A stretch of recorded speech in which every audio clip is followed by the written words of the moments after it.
Monsieur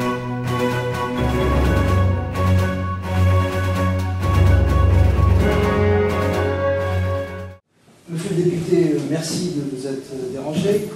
Vous êtes, oui, dans un beau lieu, vous êtes dans les murs d'Ingénieurs et Scientifiques de France, et je vous le disais dans l'ascenseur, un endroit prestigieux, avec un président prestigieux dans le passé, 170 ans, et Eiffel fut le prédécesseur de l'actuel président qui s'appelle Marc Ventre. Alors, on se voit aujourd'hui dans le cadre du collectif Innovation. Patrice Noailles, qui est à votre droite, en est le fondateur, Forum européen des politiques d'innovation, soutenu par le collectif Innovation, ISF en étant membre. On trouve aussi tout ce qu'il y a de compétent dans le domaine, c'est-à-dire les instituts Carnot, France Invest, etc., etc. Tout l'écosystème. Oui, voilà. Exactement ça. Alors, en fait, Patrice avait eu, il y a déjà 2 ans, dans le cadre des élections présidentielles primaires comprises, avait souhaité une initiative, c'est-à-dire de rencontrer les candidats ou leurs représentants. Bon, on l'a fait, ça s'est assez bien passé parce que tous sont venus. Bon. La moisson, et donc il a souhaité qu'on refasse la même initiative dans le cadre des élections européennes. Peut-être plus importante encore dans les domaines d'innovation. Le but étant d'avoir une relation entre ces candidats et leurs représentants et un certain nombre d'experts en innovation dont Patrice est un éminent membre. Donc en fait, la moisson était plus que maigre, et comme je vous ai rencontré à titre privé l'autre jour dans notre manifestation, je vous ai demandé de venir un peu pour représenter La République En Marche. Alors, je rappelle que vous êtes député de La République En Marche du Rhône, Villeurbanne, et surtout que vous fûtes, et vous êtes toujours un chef d'entreprise, vous avez créé une start-up, vous avez créé des tas de choses. Donc, si vous voulez nous dire un petit peu ça, puis après, Patrice va mener les débats techniques sur toutes les questions qui souhaitent vous poser dans le domaine de l'innovation. Et puis, il y a une petite parenthèse un peu originale, c'est qu'il y a Patrice Vidon, qui est vice-président de la Compagnie nationale des conseils en propriété industrielle, qui est en Espagne, et qui, par l'intermédiaire du smartphone, vous posera une question. Voilà. Donc, il y a de la technologie. Là, Patrice, vous voulez vous présenter un petit peu votre carrière avant, si vous souhaitez, ce serait peut-être sympa. Oui, voilà, je suis député depuis maintenant 2 ans. Bien député nos 2 ans. Avant ça, j'ai fait 35 ans d'entreprise, puisque j'ai créé de très nombreuses entreprises dans le monde digital. J'ai commencé par les jeux vidéo, puis l'Internet, puis la robotique. Si j'ai rejoint La République En Marche, ce que je vous avais dit il y a 2 ans quand j'étais venu vous voir, c'est parce que je suis convaincu qu'il y a une inflexion du monde. Cette inflexion, elle a 3 composantes. Elle est la composante, évidemment, de la mondialisation, avec laquelle on ne peut plus raisonner dans une France isolée du reste du monde, même probablement dans une Europe isolée du reste du monde. La deuxième, elle est évidemment numérique, avec les transformations de l'intégralité des chaînes de valeur partout. Je pense qu'on aborde la 3e révolution numérique. Il y a eu la première qui était la copie sur écran de ce qu'on faisait traditionnellement sur papier, ou la copie avec des robots qui étaient des automates de ce qu'on faisait traditionnellement avec de la force à géométrie humaine. C'est les premiers bras robots. Deuxième révolution, c'est la transformation des process par l'intégration des outils numériques, donc des réflexions qui vont que ce soit des process de services industriels où les outils ne nous font plus aborder les résolutions des problèmes de la même manière. Les robots prennent des formes différentes, qui ne sont plus humaines dans leur concept, soit sur des phénomènes de rotation, des bras X-axe, le X étant largement supérieur à ce que peut faire un bras humain. Et on arrive à la 3e, où on va même, avec l'intelligence artificielle, aller déléguer une partie de la prise de décision à des systèmes experts, à des systèmes algorithmiques, qui fait qu'on va vers ce que j'appellerais un ingénieur augmenté, on va vers une intelligence augmentée, donc soit que IA, moi j'utilise pour ça, plutôt que pour artificiel, c'est-à-dire une combinaison où il y aura une répartition. Je prends l'exemple typique du diagnostic médical. Je pense que si le diagnostic c'est collecter des symptômes et des données et comparer un nombre de données pour en tirer une conclusion, ce qui est le diagnostic médical dans son essence basique, oui, à 20 ans d'ici, le diagnostic médical sera entièrement robotisé. La question après, ça ne sortira pas un ticket de carte bleue en disant vous avez un cancer du foie, vous en avez pour 3 mois, mieux qu'il y ait quelques êtres humains qui fassent l'intermédiation ou qui jugent les cas que la machine aura mal apprécié. Donc ça ne veut absolument pas dire que le diagnostic robotisé, automatisé, exclura le médecin, mais elle va le rentrer dans une fonction différente. Ça, c'est la troisième révolution qui a des conséquences fondamentales sur la société, dans la formation, dans la manière d'aborder le travail demain, et finalement dans la politique, parce que ça entraînera, comme la révolution industrielle l'a fait, cette révolution entraînera des transformations de société majeures. Puis la troisième composante, c'est la composante écologique, on va dire la gestion des ressources, sur laquelle se cache une hydre dont on parle peu, mais qui est essentielle, c'est la problématique de l'énergie, puisque derrière les transformations écologiques, derrière l'écologie au sens compassionnel du terme, il y a le véritable problème de l'énergie, et qui est la seule. Enfin, quand on voit les courbes, par exemple, de qualité de l'air comparées entre la production d'usines de charbon, le côté brûlage de charbon pour faire de l'énergie, elles sont parallèles. Ce qui veut bien dire que la vraie clé, c'est que si on trouve des sources d'énergie alternatives en quantité, en volume, en prix intéressantes, on basculera, on aura réglé beaucoup de problèmes écologiques qui aujourd'hui sont un peu dans le mur dans les projections telles qu'on les connaît actuellement. Donc ces trois révolutions, globalisation, numérique et écologique, font que on est bien dans une transformation politique. Donc les experts, moi dans ma partie et d'autres dans notre partie, doivent se mettre aussi au service du politique pour faire bouger les choses.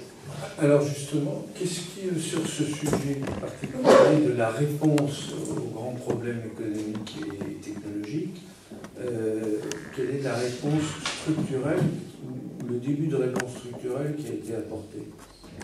D'abord, on a du mal. Pour te dire la vérité, moi je pense qu'on a du mal.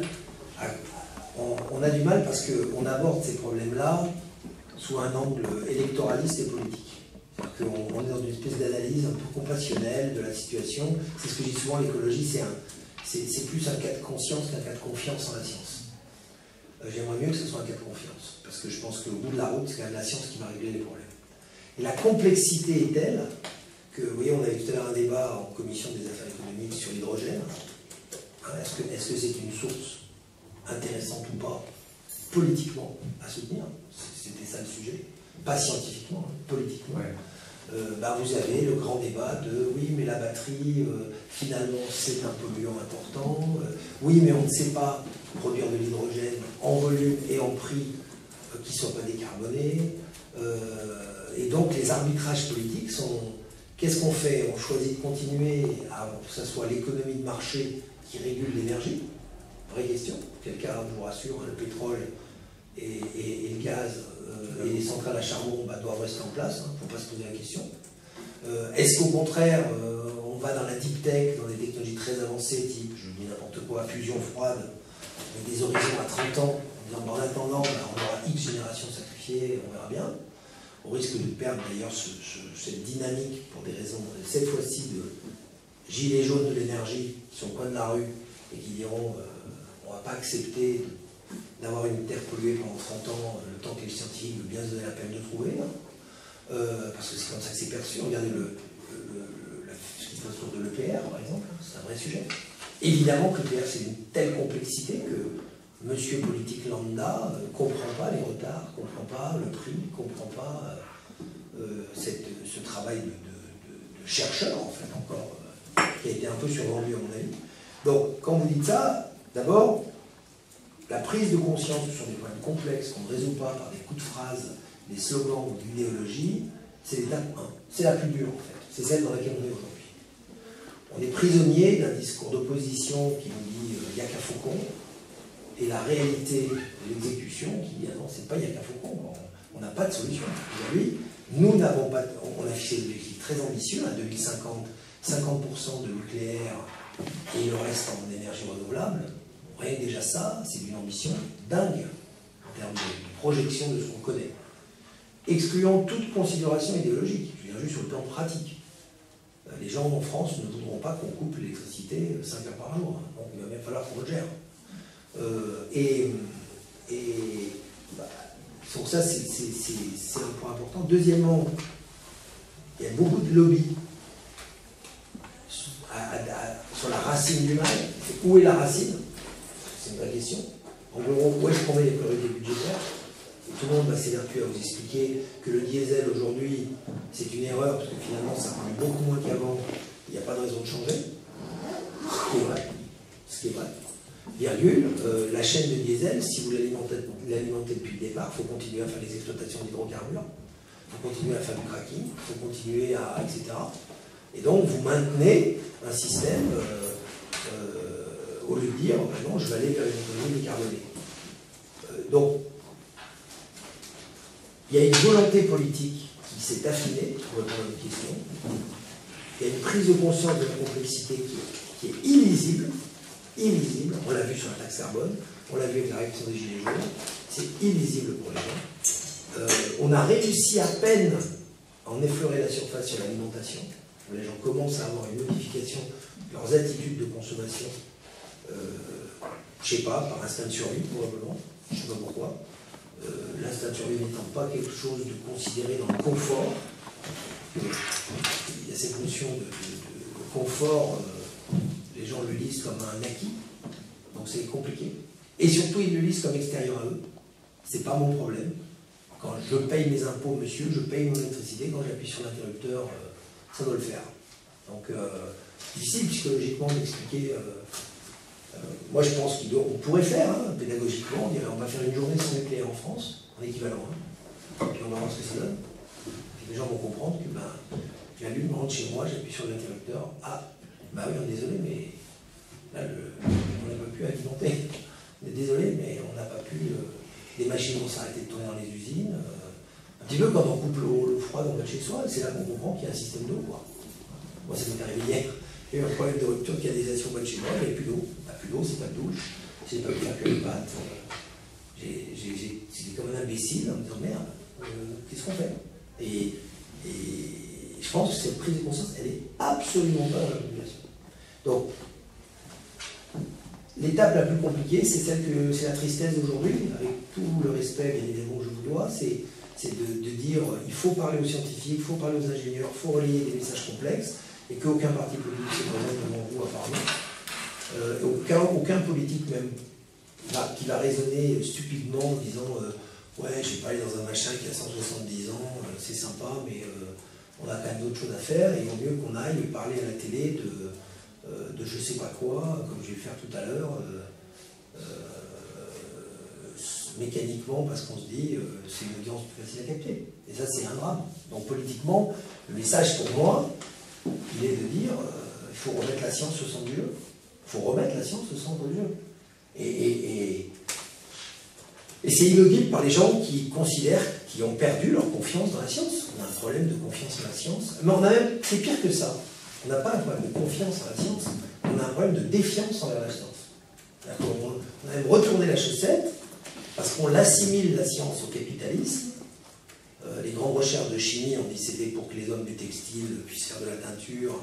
On oublie que le bleu de guillemets, ça a donné le mulet guillemets, et ça a donné des grandes recherches dans plein de domaines. On oublie qu'il y a une vraie cohésion sociale par le progrès scientifique, et on le caricature à l'encontre en disant il est responsable. J'étais la semaine dernière dans la vallée de Yonah, place Purgé, qui me disait, M. José, c'est une catastrophe. On ne trouve plus personne qui veut travailler dans le plastique. Parce qu'on dit le plastique c'est dégueulasse et on n'en veut plus. Et on mélange les emballages plastiques et les plastiques de haute technologie qui, eux, allègent les voitures, donc les font moins consommer, donc moins bénéfice pour la science, avec les sacs en plastique de chez Carrefour, ou les bouteilles qui viennent, je le rappelle, pour manque d'infrastructure, pour 80% du sud-est asiatique. Il n'y a pas d'eau. Les gens surconsomment des bouteilles d'eau. C'est très bête. Il n'y a pas d'eau potable. Donc forcément, nous, il y a de l'eau potable. Donc là, notre consommation de bouteilles en plastique en Europe par rapport à ces pays-là, elle est pouillème. Hein. Elle est dans les puissances du train. Mais c'est plastique. Et on mélange tous les plastiques. Alors, le problème de l'image de la science et du rejet de la science par une certaine partie de la population, comment est-ce qu'on peut l'entreprendre? On a construit depuis 2 siècles tout un outillage entre les musées scientifiques, le rôle de tous les organismes professionnels qui souvent vendent leur secteur. Vous parliez de la chimie, ils ont fait d'énormes efforts pour attirer des étudiants, parce que même des étudiants de ma génération, la chimie, c'était pas terrible, quoi. Ça va un petit peu mieux maintenant, mais qu'est-ce qu'il faut faire? On a un problème est-ce que c'est un problème vraiment international? Est-ce que l'Italie, l'Espagne, l'Angleterre, les États-Unis ont le même problème? C'est un problème international. C'est un problème en tout cas, c'est un problème qui en Europe est une constante, puisque soit on a une science applicative, type, je vais appeler volontairement la science de l'industrie, hein, qui est encore très vivace en Allemagne, en Italie du Nord, sur une partie d'Angleterre. Là, on n'est pas dans une science, on n'est pas dans une science de recherche, comme la nôtre, tout simplement parce qu'on a perdu des centaines d'usines en 20 ans en France. On les a fermées, on a fait tout service, etc. Mais c'est quand même un problème général, parce que quand on voit que l'Allemagne et l'Italie du Nord nous piquent énormément nos ingénieurs et nos techniciens, parce qu'ils en manquent, ça veut dire qu'il n'y a pas assez non plus de gens dans ces pays-là qui sortent, hein, c'est clair. Alors, je pense que ça, c'est un problème. La deuxième, c'est qu'on manque de volonté politique là-dedans. Vous avez raison de souligner les musées industriels, mais c'est moins promu et moins visité, mais du genre dans une échelle de 1 à 100, par rapport aux musées classiques, culturels, qui, eux, ont une visibilité importante. Moi, je ne veux pas faire compétition, je dis simplement, on visite le musée des arts et métiers, ça peut donner envie à des enfants, ça peut soulever des vocations, et c'est formidable. On visite le musée du Louvre, c'est tout aussi émotionnellement intéressant. De là à devenir Léonard de Vinci, ça fait quand même une marge. Et je pense que ça fait partie du dispositif, en tout cas. Les initiatives des sciences, des musées. Le Grand Palais récemment. Le Grand Palais, tout ça. Oui, tout ça, mais est-ce qu'on n'a pas conçu ça comme justement comme des musées des Beaux-Arts, au lieu de. Et donc sans notion d'utilité, alors que le fondement de tout ça, c'est la notion d'utilité et d'efficacité. On ne fait pas de progrès technique sans volonté de baisser les coûts ou d'améliorer le produit. Mais vous avez entièrement raison. On l'a conçu justement, on les a mis sous cloche. On a dit regardez, c'est formidable ce qu'on sait faire. Enfin, pour ceux d'entre vous qui avaient déjà été au musée des arts et métiers, demander et trouver une solution, mais je suis sûr qu'avec votre institut vous pouvez faire, allez visiter les réserves.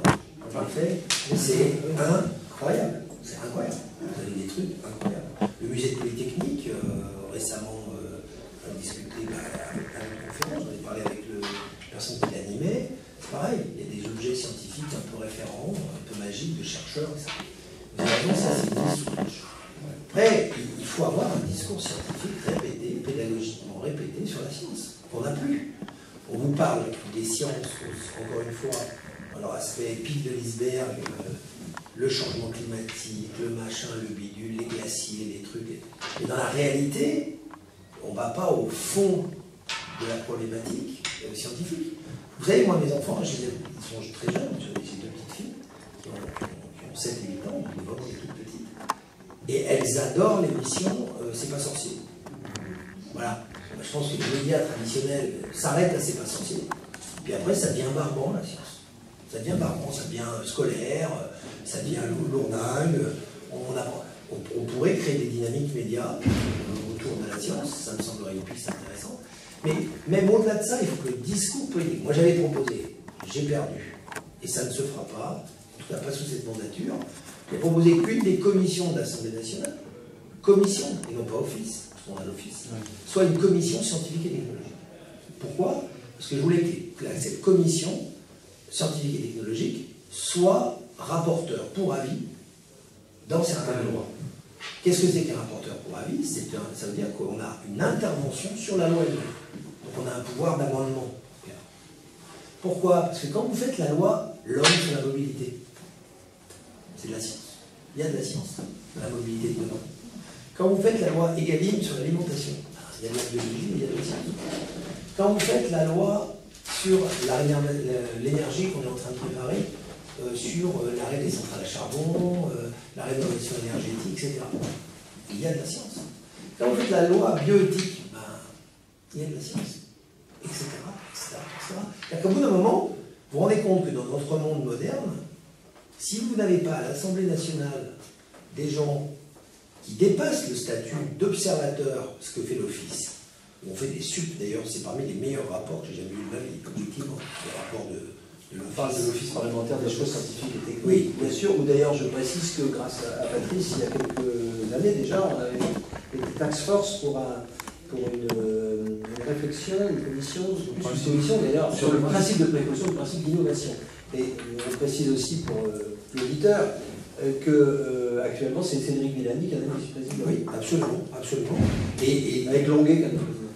Longuet, il est au Sénat. Oui, il y a toujours alternement un président. Pour faire simple, monsieur le député, cet office a pour objectif d'être un peu un think tank à la disposition des élus, des députés, des sénateurs, c'est bien ça. Sur des thèmes scientifiques et technologiques. Donc, ils vont sortir un rapport sur, je sais pas moi, le glyphosate, ils vont sortir un. Vous en avez super bien entendu récemment parler. Mais c'est un rapport au même titre que vous pourriez faire le même ici. C'est-à-dire qu'il n'a pas. Il n'a pas voix à devenir une loi, il n'a pas voix à avoir une loi. Et moi, j'avais poussé à l'idée qu'on fasse une commission au XXIe siècle, scientifique et technologique. Ça n'a pas été retenu dans les transformations de l'Assemblée nationale, ça viendra peut-être un jour, parce qu'à mon avis, ça viendra forcément. Mais ça mettrait encore une fois en lumière le fait que législateur et scientifique, c'est pas incompatible, par exemple. C'est pas un silo. Vous savez que les Américains avaient quelque chose qui s'appelait l'OTA, l'Office of Technological Assessment, qu'ils ont supprimé. Oui, je sais. Ils ont remplacé par autre chose. Ils ont non, ils l'ont supprimé sous les démocrates. Les démocrates ont fait ça. Non, ils ont un chief. Technology officer, dans le genre, oui, c'est ça. C'est très américain ça. Mais il n'empêche que non. Alors, et la dernière point que je voulais vous dire, et on est au cœur de ça aujourd'hui en Europe, c'est pour ça qu'on se bat pour l'Europe, c'est que tout ça devrait être porté, cette reconstruction de la confiance, par un défi à l'échelle de l'humanité. C'est ma conviction personnelle. Qu'est-ce que c'est qu'un défi à l'échelle de l'humanité? C'est par exemple la conquête spatiale, c'est par exemple qu'est-ce qui se passe au fond des mers, c'est une grande aventure humaine. Parce qu'on s'aperçoit quand même que l'innovation, c'est une réponse à des demandes sociétales. Ce ne sont pas des inventions. L'invention est une offre. L'innovation est une réponse à une demande. Exemple que j'aime bien prendre, c'est toujours le même, que tu as déjà entendu, c'est la demande sociétale des métropoles du début du XXe siècle, c'était la circulation. Pourquoi? Parce que la seule circulation des biens était les chevaux. Vu la concentration humaine qu'il y avait et la concentration de chevaux, on avait, par exemple, dans toutes les rues de New York en 1895, du crottin de cheval en quantité industrielle, donc des mouches, donc du choléra, donc 20 000 personnes qui mouraient par an du choléra à New York. Donc c'est un problème de santé publique, parce que plus la ville allait grossir, plus le crottin. Et il y a une fameuse conférence qui a eu lieu à New York, dont les conclusions sont: nous n'avons pas de solution. Il y aura 3 mètres de crottin de cheval dans toutes les villes des États-Unis en 1930. Et c'est ce qui est écrit. Mais ce qui est logique, puisque l'innovation de l'automobile n'était pas là. Et contrairement à ce qu'on pense, l'automobile n'a absolument pas été conçue pour les longues distances. Elle a été conçue pour les courtes distances en ville. C'est ça la réponse originelle de l'automobile. Et donc, c'était un défi majeur pour ces métropoles. Alors à l'époque, je ne vais pas parler de défi pour l'humanité, mais là, je pense on a besoin, vu la crise, on a besoin de se lancer des défis qui soient vraiment plus à l'échelle d'un pays, au minimum à l'échelle d'un continent, et pourquoi pas à l'échelle de la planète. Et je pense que c'est cette dynamique qui va permettre de recharger. Alors, il y en a des sordides qui sont arrivés là-dessus. C'était les guerres. La science a été énormément poussée par des défis terribles de conquête. On ne peut pas nier que la science, notamment de tout ce qui est objet volant, identifié ou pas, est née en 1945 ou en 1944, quand on s'était dit les missiles, les V1, les V2, etc. Mais regardez, le phénomène de la NASA est intéressant. Quand John Kennedy, en moins de 10 ans, dit dans 10 ans on mettra un mec sur la Lune, alors que l'ordinateur était conceptuel, hein, c'était à l'époque, je ne vous rappellerai pas comment ça marchait, parce que ça marchait avec des boutons poussoirs et des vannes électromécaniques, pas loin, pour refroidir des systèmes qui étaient géantissimes, qui avaient la puissance en gros de la calculatrice en application qui est dans mon iPhone. Donc je pense que là, on aurait besoin politiquement de ça. On a besoin de... Moi j'aimerais... C'est pour ça qu'on a beaucoup décrié dans la République quand il a dit on reconstruit Notre-Dame en 5 ans. C'est vrai que ça paraît complètement un peu abscon dans l'absolu. Ouais, pourquoi il dit ça? C'est encore politique, parce qu'il y a les Olympiques. Non, non. Si je vais dire, mais si les Français se mobilisent autour d'un projet qui est à l'échelle de celui-ci, par contre, d'un pays, voire peut-être même d'une ville, en relevant un défi, ben, ça va être un défi industriel et scientifique. Après, on va débattre, il faut le faire à l'ancienne, pas à l'ancienne, en bleu, en jaune. Mais l'idée, c'est de dire, il nous faut ces défis. Donc moi, je crois qu'en complément des formations, en complément des médias, dans l'enracinement de notre culture scientifique et technique française, avoir des défis qui emmènent me paraît une piste en tout cas. Alors, ça veut dire d'avoir des questions continues. Est-ce que dans les premières décisions, vous avez vu la silhouette, si je puis dire, à la fois de structure ou de fonction?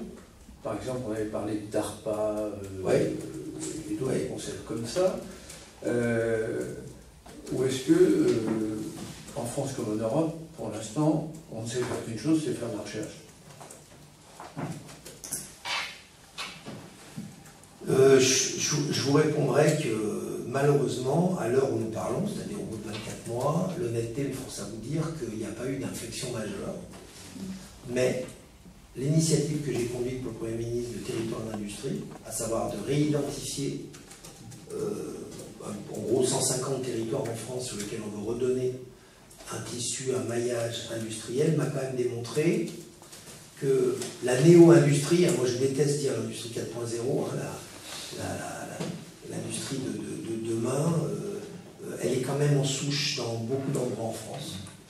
Et il y a quand même eu ces initiatives de devoir d'État, de soutenir, d'être un tiers de confiance, d'amener des moyens, que ce soit la CDC, que ce soit le plan de compétences, que ce soit la création de CFA, que ce soit des moyens financiers pour aider les entreprises à croître en fonds propres. Il y a quand même une volonté de concentration de moyens sur ce qu'on appelle les territoires d'industrie. Ça, c'est un premier signe qui permet d'avoir un maillage plus complet. Les Américains font la même chose. Oui, voilà, c'est l'approche.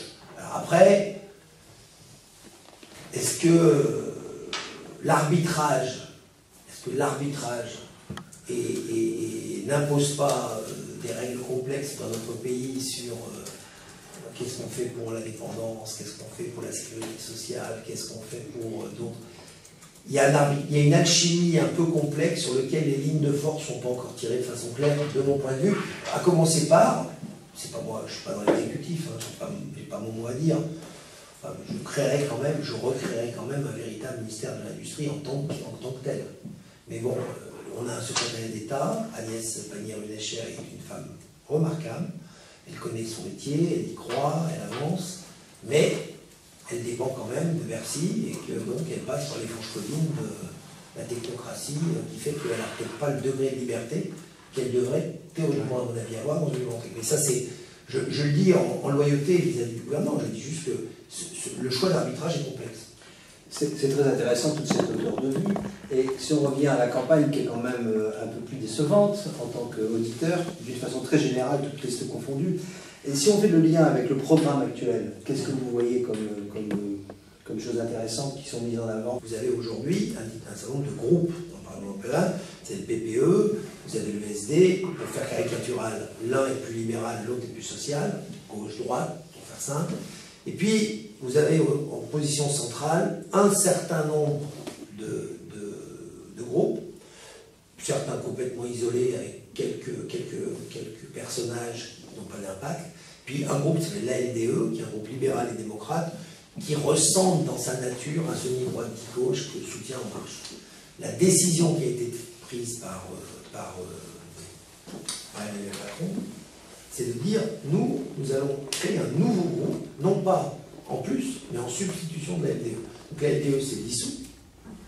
Et l'idée, c'est de faire un groupe élargi, il est tellement élargi que même le SPD allemand, qui logiquement irait au SD, rejoindrait plutôt ce groupe. Un groupe qu'on va qualifier de progressiste. Moi j'aime bien un mot progressiste, c'est quand même le mot progrès, qui est un des mots quand même de l'ADN scientifique. Et ce groupe pèserait entre 100 et 120 députés. 100, 120, c'est pas la majorité, parce qu'il y a plus de 500 députés. Mais il est ce qu'on appelle le kingmaker. Du coup, personne n'aura la majorité. Et l'arbitrage de ces 100, 120, dans des positions sociales ou dans des positions plus libérales, plus économiques, voire scientifiques, se fera quand même d'une façon importante, enfin jouera d'une façon importante sur les décisions. Et ça, c'est pour transformer l'Europe. Ça, c'est pour transformer l'Europe. Donc ça, c'est la version politique. Sur le sujet purement, j'allais dire, engagement scientifique, les fameux défis dont on parlait, je pense que cette idée de dire on veut positionner l'écologie, c'est-à-dire en gros cet axe de révolution dont on parlait tout à l'heure, avec un budget aussi important, négocié là, cette fois-ci, avec ce fameux groupe central, me paraît assez essentiel. S'il y avait une chose à retenir de ce programme, pour moi, dans le périmètre qui nous intéresse, oui, c'est celui-ci. Après, on peut disserter des heures sur Schengen, sur les migrants, sur mais l'innovation, c'est ça. De toute façon, moi, je ne parle plus de transition énergétique, je parle d'infrastructure écologique. La problématique, ce sont les infrastructures écologiques. Comment, parce qu'on dit infrastructure, on dit tout souvent que c'est une responsabilité régalienne, enfin, de l'État, de façon générique. Donc c'est comment va-t-on mettre en place des systèmes suffisamment structurants, soit qu'on parle d'infrastructure, pour que derrière, les sociétés privées y aillent, quoi. C'est comme ça que je le vois. Donc, et l'Europe doit le dire. Mais cette année, néanmoins, l'Europe, au l'an dernier, sa grande révolution, ça a été de faire une commission, un groupe de doubler sa direction recherche d'une direction innovation. On voit bien comment ils font la différence. Et ensuite, de mettre un fonds à disposition. Oui. Si c'est pour faire de la recherche assez fondamentale, ou en tout cas pré-compétitive, comme on appelle, oui. Si c'est pour faire de la véritable innovation, c'est les hommes qui sont sur le marché qui sont meilleurs pour faire de l'innovation. Alors, oui et non. Oui et non. D'abord, je suis assez d'accord avec vous, ça fait doublon, c'est un autre sujet. Et je pense qu'effectivement, la mission d'investissement de l'État et de l'Europe en général, c'est un avis personnel, mais quand même, j'essaie de pousser l'idée, ok pour la deep tech, ok pour, comme vous dites, les fruits pré-compétitifs, avec des aléas très importants, enfin des explorations, quoi. J'ai toujours soutenu ça et je pense que c'est important que l'État soit le régulateur de ça. Et je suis aussi d'accord avec vous sur le phénomène d'innovation. Par contre, je veux dire, adresser vers le privé. Par contre, je pense que si l'État, dans un axe politique, devient un donneur d'ordre pour, par exemple, dire je vais commander 3000 robots, 5000 éoliennes et des bateaux électriques et des avions électriques, là on est dans un autre schéma. Parce qu'il va orienter forcément les investisseurs qui vont dire ah là il y a des marchés potentiels forts. C'est ce que fait la Corée. La Corée est spécialiste de ça. La Corée, quand ils ont un robot par exemple qui est intéressant, le gouvernement dit je vais en acheter pour mettre dans les EHPAD, dans les écoles, dans les entreprises, je vais en acheter 500. Le fabricant en fabrique 1000, mais il a un coût de revient, donc basé sur 1000 robots, il en a déjà 500 vendus, ce qui lui paye plus ou moins son coût initial de moule et de fabrication initiale, et donc il travaille ensuite, non pas à taux marginal zéro, mais il travaille avec un taux marginal intéressant pour tester son produit. Donc il redégage des marges de marketing, il peut le positionner sur le marché, et puis après, ça marche pas, c'est ça. Mais à l'origine, c'est l'État qui a dit, on veut mettre des robots dans les EHPAD, on veut mettre des robots dans les écoles maternelles, et donc on lance des appels d'offres, on sélectionne des gens, et là on inverse la mécanique. L'État ne finance pas les prototypes de l'innovation en blanc, il finance, il dit moi, si ça sort, je prends le soutien. Et les États-Unis font la même chose pour leurs fusées. Alors, ils font ça pour les fusées. C'est pour ça que je parlais d'infrastructure écologique. C'est-à-dire que pour moi, si l'État rentre dans une logique où il dit si vous avez une technologie sur l'hydrogène qui tient la route, je veux bien l'essayer dans le cadre de France Expérimentation ou d'Europe Expérimentation, je veux bien l'essayer sur tel ou tel site pour voir si ça marche, ça vaut le coup de se mettre en branle en disant bon, on va financer une mécanique d'ARPA. Alors d'ARPA, ils ont un truc vicieux, ils disent par contre, on vous récupère le truc, mais on récupère tous les brevets, tous les droits, tous les machins. Tout ça, c'est un débat que la loi Pacte résout en partie. Mais dans la logique de dire que ce n'est plus un 5e plan qui détermine ce qu'on doit faire, quand et où, à quelle heure, mais qui donne des directions. Vous savez, moi je crois de plus en plus à la politique de l'encouragement de la part de l'État, le nudge, comme disent les Anglais. C'est-à-dire que je crois plutôt qu'on doit encourager les gens à aller dans une direction, mais on ne doit pas être coercitif à leur imposer ça. Et cette politique d'encouragement, c'est probablement une voie intelligente de l'innovation. Et en posant des questions sur les enjeux sociétaux prioritaires pour le territoire. Pendant qu'on appelle, il faut peut-être l'appeler pour le téléphone. Oui. J'ai une question que je pose à mes étudiants. Oula, je ne sais pas si c'est vrai. Qu'est-ce que ça vous dit, Vanet Barbouche? Vanet Barbouche. Ben écoutez, voilà. Ben voilà, j'ai 0. Hein. Vanet Barbouche. Ça a été le premier conseiller scientifique du président Roosevelt. Ça a été le seul conseiller scientifique. C'est lui qui a mené la bombe atomique. Et c'est lui qui a, dans un texte, comment nous allons penser, qui a inventé le traitement, enfin le texte moderne. Oui, mais regardez. En 1947. Vous me parlez de ce monsieur qui sort quoi? Il sort d'une guerre. Une guerre, c'est un reset. Oui. C'est un reset, mais avec un réservoir de brevets et d'expérimentation d'une brutalité absolue, mais qui est quand même un tampon extraordinaire qu'on va pouvoir appliquer immédiatement. Vous n'avez pas l'industrie allemande dans sa perfection mécanique de l'après-guerre, qui s'est relevée aussi vite, parce que si vous n'avez pas eu l'industrie allemande de la guerre, c'est comme ça. Et donc, d'ailleurs, la preuve en est, c'est que pas mal de scientifiques de l'ère nazie ont émigré aux États-Unis pour fonder, puis c'est d'entre eux étant Werner von Braun, avec la montée de la Lune. Non mais c'est une brise de guerre, c'est la loi de la guerre. Et il est pas malheureux, hein. Non, il est bien content d'avoir vu Armstrong depuis sur la Lune. Il a fini en Floride. Pardon? Il a fini en Floride, c'est plus sympa que l'Allemagne, même si on mange bien. Voilà. Excusez-moi. Voilà, alors c'est original, c'est moderne, nous avons l'Espagne. Bonjour. Allô? Bonjour l'Espagne. Alors, c'est pas facile comme exercice pour vous, je mets l'ampli. Monsieur Bonnel est à mes côtés depuis une demi-heure, c'est fort intéressant, beaucoup de hauteur de vue et puis des solutions pratiques. Donc je vous laisse la parole, puisque donc, je préviens que Patrice, voilà, vous me présentez. Voilà.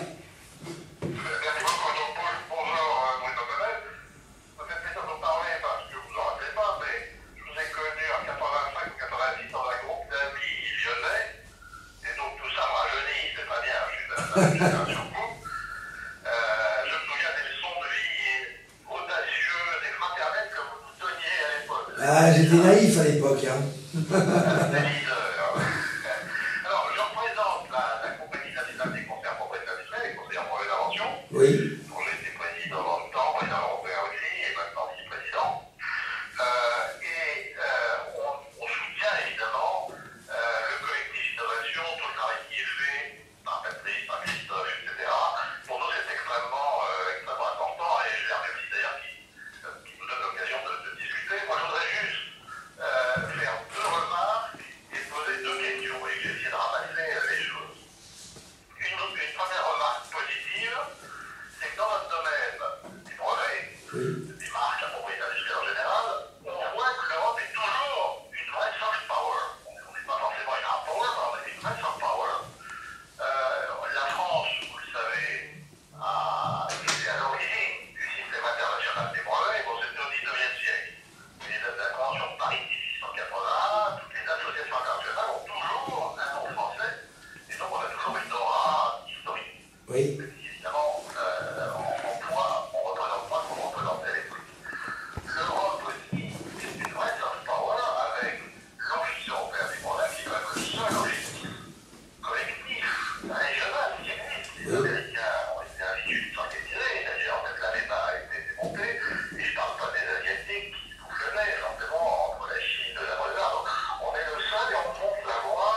Voilà, ce sont mes deux questions.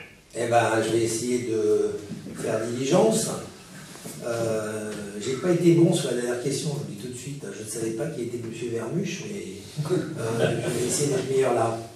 Je vous entends pas très bien. Ah, attendez, je m'approche, vous m'entendez mieux si je fais comme ça?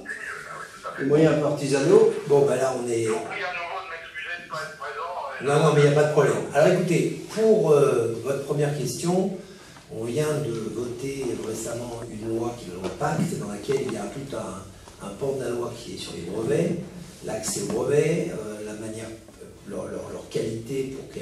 On connaît bien ça, on a fait partie des lobbies qui ont permis à ça et on sait que vous avez pris des positions positives, on vous en remercie. Voilà, non mais ça c'est pour vous dire Mais que. ça, c'est le côté franco-français. Oui, mais déjà on a considéré, si vous voulez, par rapport à l'accélération dont vous parlez dans certains pays, et la difficulté, le parcours du combattant du brevet qu'on pouvait avoir chez nous, que ça, plus on simplifiait le paysage, plus on encourageait la prise de brevet. La deuxième, c'est il y a une culture du brevet dans certains pays, en volume, la Chine notamment. On a une culture qui est plus traditionnelle chez nous, qui est véritablement d'essayer d'en peser le risque-reward, c'est-à-dire que l'automaticité, notamment des Coréens, des Chinois, sur, en gros, dès qu'on a quelque chose à dire, on pose un brevet, quelle qu'en soit d'ailleurs la valeur de tenue derrière, n'est pas tout à fait dans la même culture que notre territoire à nous, et j'allais dire presque heureusement, parce qu'on engorge beaucoup de choses, et ça ferait des batailles homériques, judiciaires, un peu stériles au bout de la route. Non, vous avez raison que ce que vous dites, c'est que la guerre scientifique, elle se passe bien au niveau de la propriété intellectuelle. Monsieur Trump nous fait une démonstration de force, mais qui est en fait une preuve de faiblesse sur Huawei et les États-Unis, puisque en gros, pour protéger un retard technologique avéré américain, il bloque une technologie chinoise sur son territoire. Il prend un risque énorme de forcer Pékin à chercher une voie alternative aux propres technologies qui sont sur le territoire chinois. Je pense notamment aux smartphones d'Apple et en allant plus loin, toute la réflexion sur les terres rares, sur lequel, entre les intérêts que les Chinois ont en Afrique et le contrôle des terres rares qui sont sur leur propre territoire, l'Amérique va certainement se retrouver en approvisionnement, en tout cas ponctuellement, dans des grandes difficultés. Donc ce jeu de radicalité du brevet, à mon avis, n'est pas très intéressant. Mais il nous sert en Europe. Mais il nous sert en Europe pour montrer que, justement, vous n'étiez pas là au début de mon propos, le troisième axe dont j'ai beaucoup parlé, qui était la mondialisation, pas beaucoup parlé, pardon, la mondialisation, nous démontre que la mondialisation heureuse ne marchera que si il y a des rapports de force scientifiques et technologiques qui sont équilibrés. Et vous avez parlé tout à l'heure du soft power européen. En fait, ce soft power ne suffira pas sur la réalité de la propriété intellectuelle d'un centre de brevet. Donc, il faut, c'est bizarrement ces mouvements, ces alertes que créent actuellement les continents tels que l'Amérique et la Chine, qui peuvent mobiliser l'Europe à bouger. Moi, je reviens d'un tour européen dans le cadre de la campagne, avec pour le moment pas du tout de cohésion sur les grands enjeux. Donc c'est un travail diplomatique, mais les craintes d'autour nous aident. Moi je dis aujourd'hui, il ne faut pas simplement dire il faudrait le faire, ça serait bien, ça serait cool, mais dire regardez quand on ne le fait pas, regardez-en les conséquences. Et là aujourd'hui l'arbitrage il est clair. Hein. Qu'est-ce qu'on va faire nous avec Huawei par exemple? Qu'est-ce qu'on va faire avec Huawei? Moi je soutiens, je caricature même mon geste, c'est pour ça que je me fais taxer d'être la solde des lobbies chinois, mais je soutiens qu'il faut absolument, au contraire, qu'on adopte rapidement les technologies 5G les plus puissantes du monde pour accélérer justement les brevets dans ces domaines-là. Et donc reprendre de l'avance. Voilà. En tout cas, nous on vous soutient sur ces sujets-là. Je serai un peu moins angélique que vous sur la Chine, parce que j'ai un bureau en Chine, et j'y suis depuis plus de 10 ans. Et la position américaine n'est que la raconte du berger à la bergère, parce qu'on sait très bien que les Chinois ont bloqué.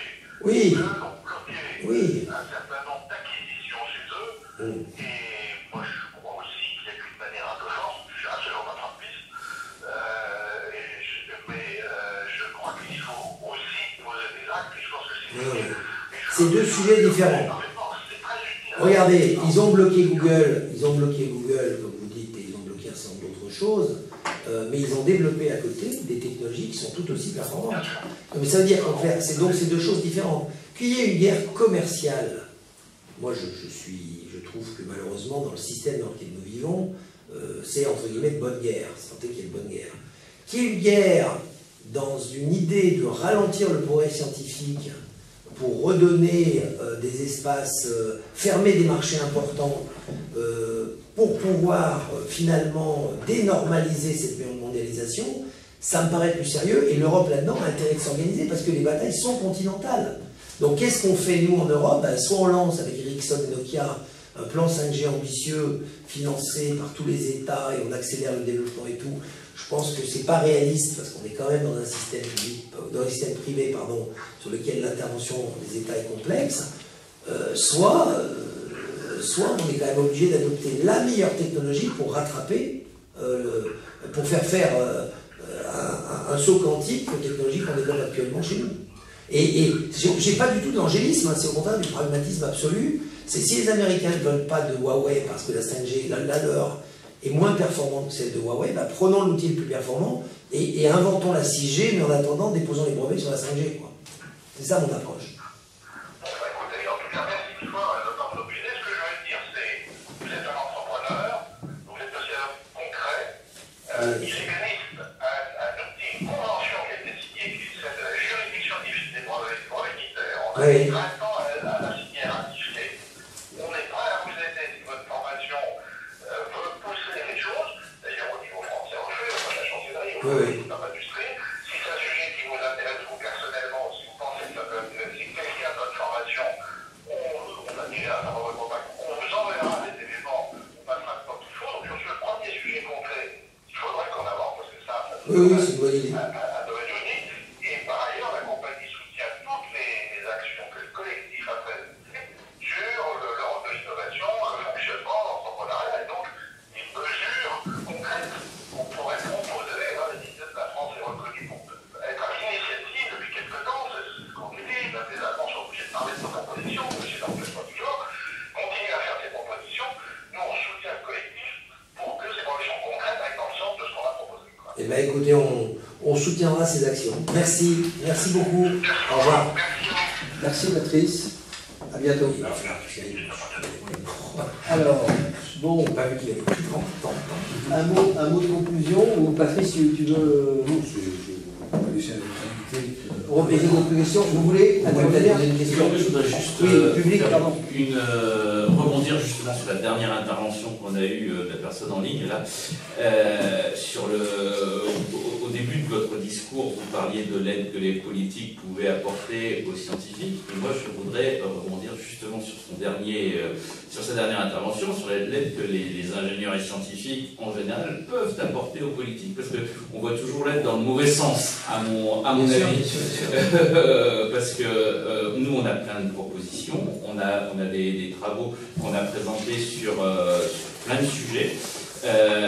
Et souvent, le politique a tendance à, comment dirais-je, travailler un peu en circuit fermé et ne pas forcément faire appel aux gens qui ne sont pas forcément... Enfin, s'il y a bien une catégorie de la population qui est, comment dirais-je, relativement désintéressée, relativement prête à travailler pour la gloire de faire progresser l'humanité, si je puis dire, c'est bien les ingénieurs et scientifiques. Et il y a des tas de propositions où on peut venir, nous, en support de ce que vous disiez sur le diesel tout à l'heure. Le discours de certains a du mal à s'appuyer sur des vérités scientifiques. Alors nous, on les a, les vérités scientifiques, on a possibilité de parler de tout ça, et il ne faut pas non plus hésiter à ce que les politiques fassent appel à la communauté des ingénieurs et scientifiques pour ce... Non mais c'était tout ce genre de choses. Là, je suis vraiment désolé, je me harcèle depuis un quart d'heure. Je vais faire une télé, là, parce qu'ils ont peur que j'arrive en retard. Non seulement je crois à ce que vous dites, mais je le soutiens, et et si je vous ai parlé de la commission scientifique et technologique, c'est que j'en suis persuadé. Il ne faut pas qu'on se raconte d'histoire. Le monde scientifique et le monde politique, ils ont coexisté depuis, en gros, la fin de la guerre, dans un inceste ambigu qui était X, Mines, ENA, et je critique personne, parce que ce sont des grandes écoles, avec des grands chercheurs, avec des ingénieurs remarquables, mais dans un mix complexe d'idéologies qui était quelle science on met au service de quel État, dans quelle politique. Et j'en veux, ce n'est pas un jugement de valeur, c'était juste une réalité. Les bouleversements technologiques que nous avons maintenant ne correspondent plus à ça, c'est tout.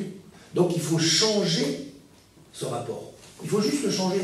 Ça veut dire que, vous le savez mieux que personne, les grandes directions de grands corps d'État étaient faites par des ingénieurs de très très bon niveau. C'est pas un mensonge de dire ça. Souvent on disait, tiens, telle entreprise du CAC 40 est dirigée par un X-Mine, ou par un, que sais-je, un Central Paris. Et dans la réalité, il avait une mission politique dans cette entreprise. Il n'avait plus de mission scientifique. Mais il recevait les messages de choix et d'arbitrage dans son organisation politique par rapport à sa culture d'ingénieur. Et aujourd'hui, moi je suis ingénieur 1981, vous voyez, donc bien longtemps, évidemment que ce que savent les ingénieurs qui sortent d'école aujourd'hui n'a rien à voir avec ce que j'ai appris. Je peux intuiter des choses, mais ils ont à m'apporter beaucoup. C'est pour ça que je veux, par exemple, on revient sur le problème du glyphosate, ce que j'ai appris en biochimie il y a 40 ans, n'a aucune valeur par rapport au choix que je devrais faire. On a besoin, mais c'est plus un changement de ce rapport du politique et du scientifique que j'appelle de mes voeux, parce que je suis persuadé, ça sera mon mot de conclusion, que les problèmes sociétaux auxquels nous faisons face sont d'une telle complexité que c'est que des ruptures scientifiques qui nous permettront d'en sortir. Ce ne sont pas des volontés politiques, ce sont des ruptures scientifiques. On règle le problème de l'énergie, on a réglé 80% du problème de l'écologie aujourd'hui dans le monde. Donc ça veut dire qu'il faut s'y mettre à mort. Et le problème de l'énergie est d'une complexité que je ne vais pas vous décrire ici, qui va dans tous les sens. Moi j'ai vu des gens étudier des ordinateurs à base de bactéries pour optimiser les transferts électroniques. Il y a des gens qui travaillent sur la fusion, il y a d'autres gens qui travaillent sur l'optimisation des panneaux solaires, il y a des gens qui travaillent sur comment on capte de l'énergie spatiale. Enfin, sky is the limit, c'est le cas de dire, pour la problématique énergétique. Et là, il faut y aller. Il faut y aller comme des brutes. Et pour les générations futures. Donc il faut avoir une optique de temps long, donc il faut être optimiste dans un monde qui se recroqueville, dans un pessimisme et une défiance scientifique. On ne va pas retourner à l'âge de pierre, on va faire confiance à nos scientifiques. C'est ça le message. Voilà. Eh bien, merci beaucoup Bruno. Et